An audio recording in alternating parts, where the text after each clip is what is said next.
Hi there. I'm going to do a review for Superman 2. This movie came out in 1980.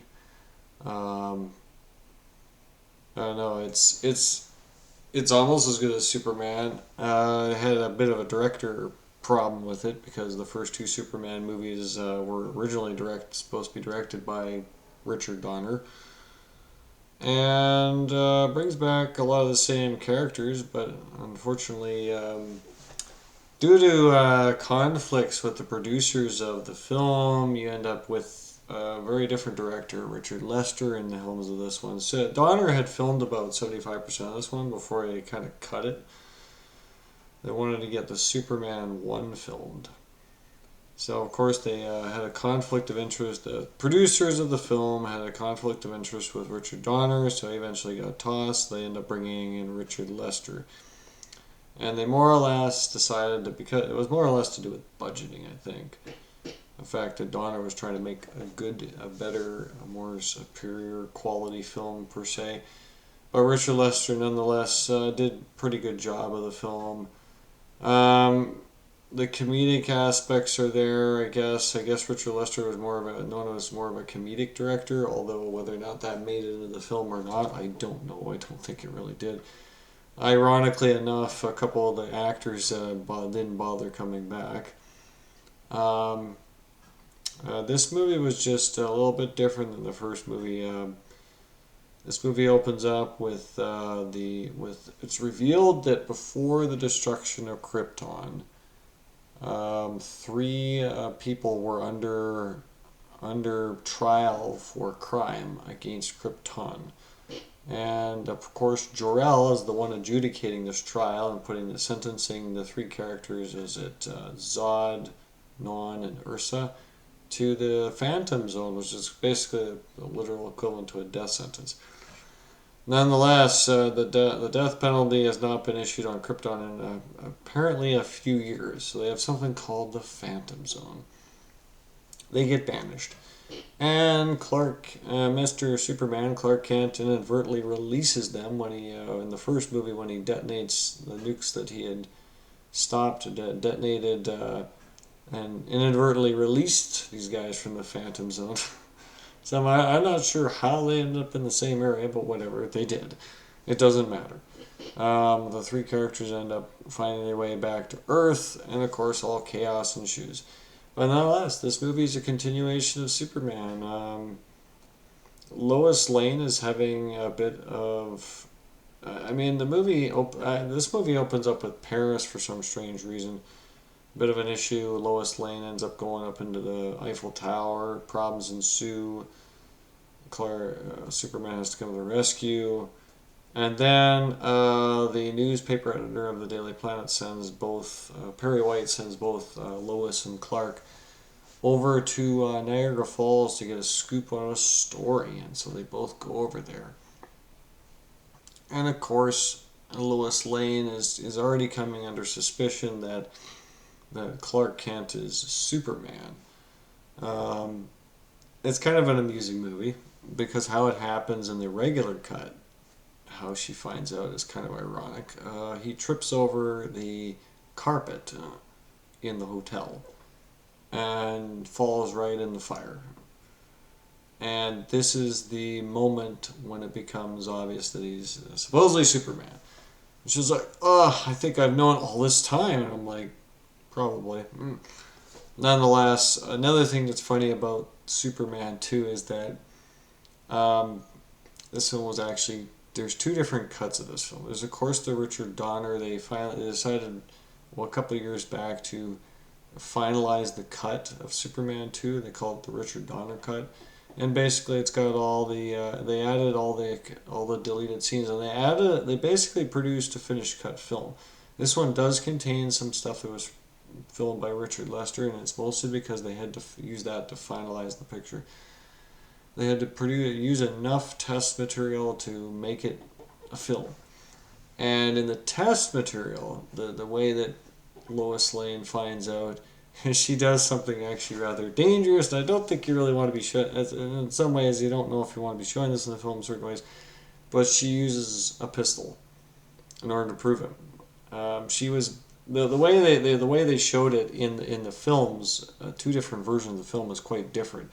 In the theatrical cut, more or less Lois Lane is trying all different ways to prove it, and she eventually does the same thing in both movies where she jumps into Niagara Falls and almost dies in there and ends up swept down the stream, and Clark Kent ends up saving her by sending her a branch of sorts.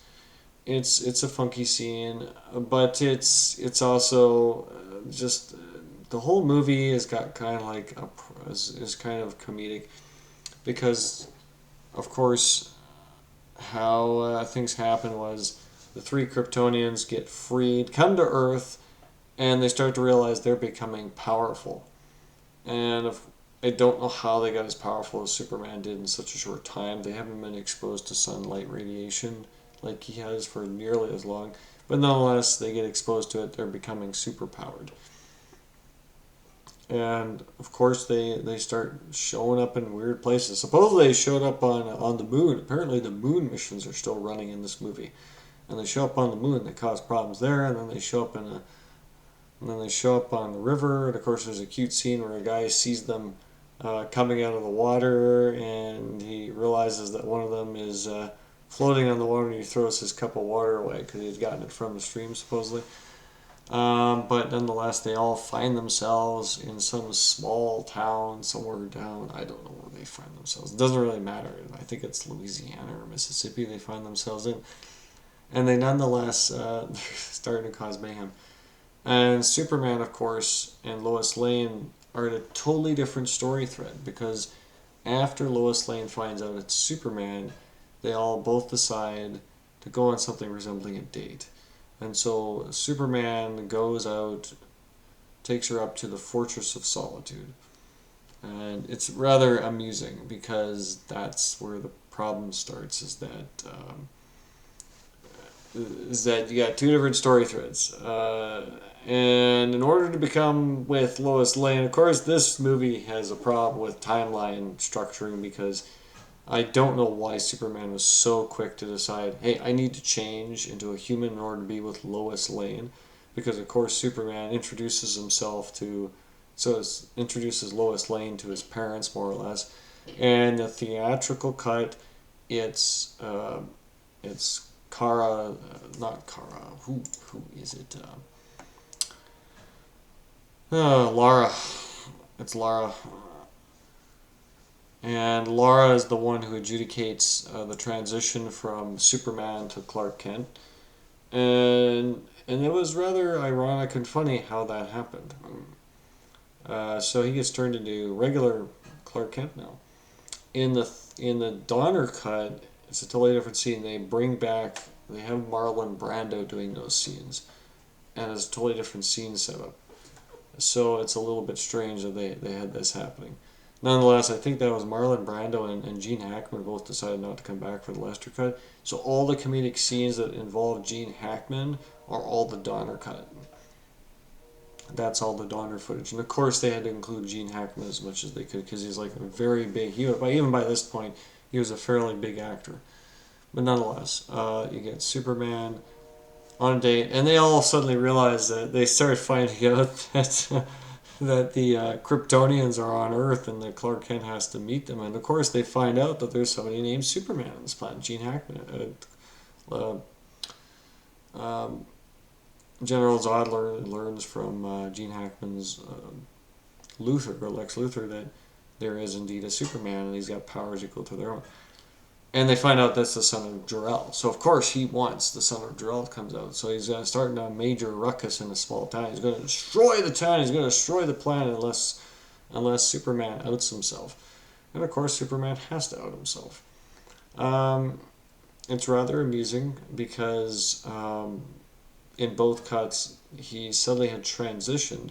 And he ends up finding out he has to go back to being Superman in order to fight these guys. He says, I made a mistake. And I'm like, this is where the problem starts with these movies. This is a comic book movie, so of course they have momentary decisions being made about how to deal with life. So in either cut, they have Clark deciding, hey, I'm going to be human now because now I'm with a girl. I'm with Lois Lane now. I got to be a regular human being. I'm like thinking, why do you even have to change? Why would you need to change at all? You don't need to change, people. But nonetheless, in both movies, he tries to change, and then he finds out he made a mistake. He has to change back. It doesn't really matter. It happens. It's a comic book movie. And he fights the Kryptonians, of course. And of course, one would gather that 3 Kryptonians on 1 Kryptonian would probably be a little bit off balance. But nonetheless, he fights them. I guess the truth is that they haven't been exposed to sunlight as much as he has, so they're probably not as powerful. But nonetheless, in the movies, they seem to be just as powerful as he is. And of course, it's not too serious. So 3 Kryptonians do end up getting defeated. Actually, it's funny because he actually doesn't really defeat them. They end up having to go up to the Fortress of Solitude because Superman does get sort of defeated in this movie. And they go up to the Fortress of Solitude, and he uses a trick of the book to get them to change. Because they offer him the only piece they're going to offer him if he turns back into a human and loses his powers, and then he'll be a slave for them for the rest of his life. Nonetheless, he does a switch with them. I don't know how the switch happens. It doesn't really matter. They go into the room, the switch is happening, and they get turned into regular humans. Nonetheless, it's a funky movie. It's a funny movie. I think I actually prefer the Richard Donner cut because they do treat the Kryptonians a little bit more seriously than they do in the Richard Lester cut. Lester was trying to make this a comedic comic book movie, whereas Richard Donner was trying to make this a slightly serious movie. And that's where I guess the conflict of interest sort of inched up because, of course, Donner's got a different motive, a different ideal for how this should be done. Nonetheless, that's the movie we got. The Donner cut is available on Blu-ray and everything else. You can still get it. It's still easy to find. It's still relatively easy to get. At one point, I had it on HD DVD, a standard that I think most people kind of have forgotten existed. And nonetheless, that's the movie. It ends up being in both films that Lois Lane ends up having to deal with the ramifications of knowing that Clark Kent is Superman, and so of course he does something to her that makes the memory wipes her. I don't know how this works. I don't think that's ever a power that's mentioned again. Nonetheless, in memory wipes Lois Lane. I don't know if that's actually a moral question or not, but it happened. It's a comic book movie. Not much you can do about it. So there, it all ends very well. The movie is almost as good as the first movie. You can't take it any more serious than it is. It's Superman. It's a comic book movie. So there's that. It works out.